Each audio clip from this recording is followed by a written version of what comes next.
ಧ್ಯಾನ ಮುದ್ರಾದಲ್ಲಿರಬೇಕು. ನಿಮ್ಮ ಸಾಮಾನ್ಯ ಉಸಿರಾಟವನ್ನು ಗಮನಿಸಬೇಕು.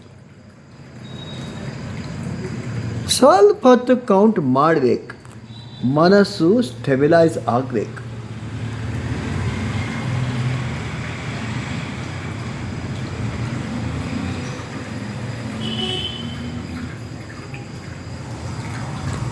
ನಿಮ್ಮ ಮನಸ್ಸು ನಿಮ್ಮ ಮೆದುಳಿನ ಮಧ್ಯಭಾಗಕ್ಕೆ ಹೋಗಬೇಕು. ಸಹಸ್ರಾರ ಚಕ್ರ, ಸಹಸ್ರಾರ ಕೇಂದ್ರ ಅಂತಾರೆ ಅದಕ್ಕೆ. ಮೆದುಳಿನ ಮಧ್ಯಭಾಗ.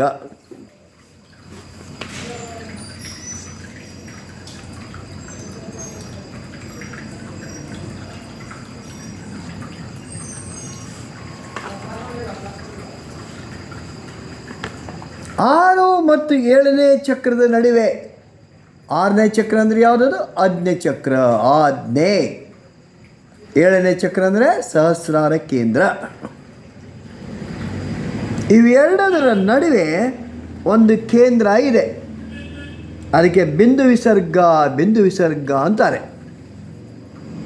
ತಲೆ ಹಿಂಭಾಗ ಅದ್ರ ಜಾಗೆ. ಕೆಲವು ಜನ ಜಿಟ್ಟ ಕಟ್ತಾರಲ್ಲ, ಆ ಜಾಗೆ. ಯಾವಾಗ ಈ ಕೇಂದ್ರ ಜಾಗೃತ ಆಗುತ್ತೋ, ಯಾವುದೋ ಬಿಂದು ವಿಸರ್ಗ,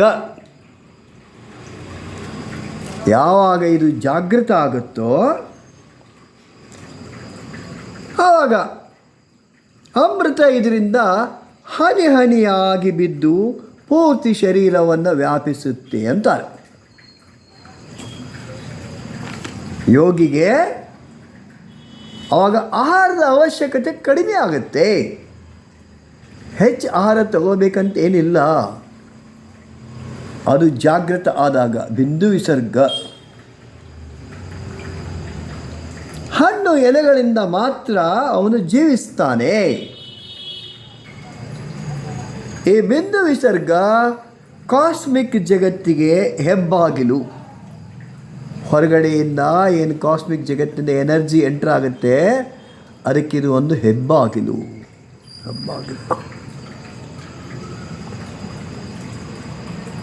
ಈ ಬಿಂದುವಿನ ಮುಖಾಂತರ ಬ್ರಹ್ಮಾಂಡದ ಅನಂತ ಶಕ್ತಿ ಶರೀರವನ್ನು ಪ್ರವೇಶಿಸುತ್ತೆ. ಇದರ ಬಣ್ಣ ನೇರಳೆಯ ಬಣ್ಣ. ಇದರ ಬಣ್ಣ ಸಹಸ್ರಾರ ಕೇಂದ್ರದಲ್ಲೇ ವಯಲೆಟ್ ಲೈಟ್. ನೆನಪು ಮಾಡ್ಕೋಬೇಕು. ವಿಜುವಲೈಸೇಷನ್. ಮೆದುಳಿನ ಮಧ್ಯಭಾಗದಲ್ಲಿ ನೇರಳೆ ಬಣ್ಣದ ಬೆಳಕನ್ನು ನೋಡೋ ಪ್ರಯತ್ನವನ್ನು ಮಾಡಬೇಕು.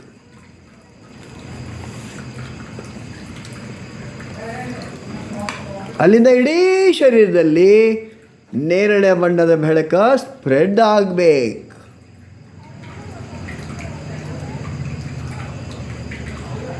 ಮನಸ್ಸು ಕೆಲಸ ಮಾಡಬೇಕು. ವಿಜುವಲೈಸೇಷನ್ ಟೆಕ್ನಿಕ್ಗಳಿವೆಲ್ಲ ಕಲ್ಪನಾ ತಂತ್ರ. ಶರೀರದ ಹೊರಗೂ ನೇರಳೆ ಬಣ್ಣದ ಬೆಳಕು ಕಾಣಬೇಕು.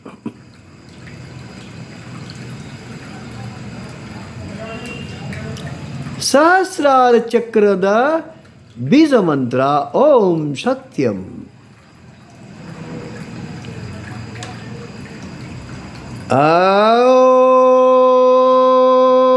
ಓಂ ಸಹಸ್ರಾರ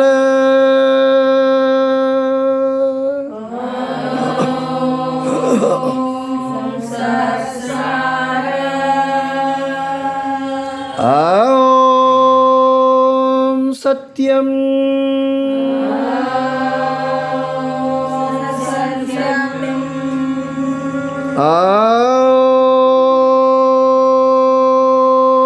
ಓಂ ಸತ್ಯಂ.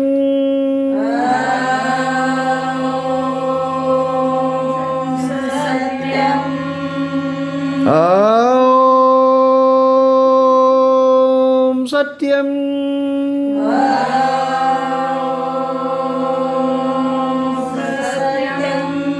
ಓಂ ಸತ್ಯಂ.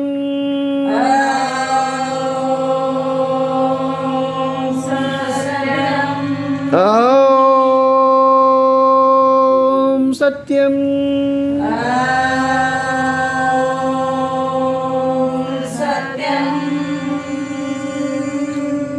ಮಾನಸಿಕ ಜಪ ಓಂ ಸತ್ಯಂ ಮನಸ್ಸಿನಲ್ಲೇ ಹೇಳಬೇಕು.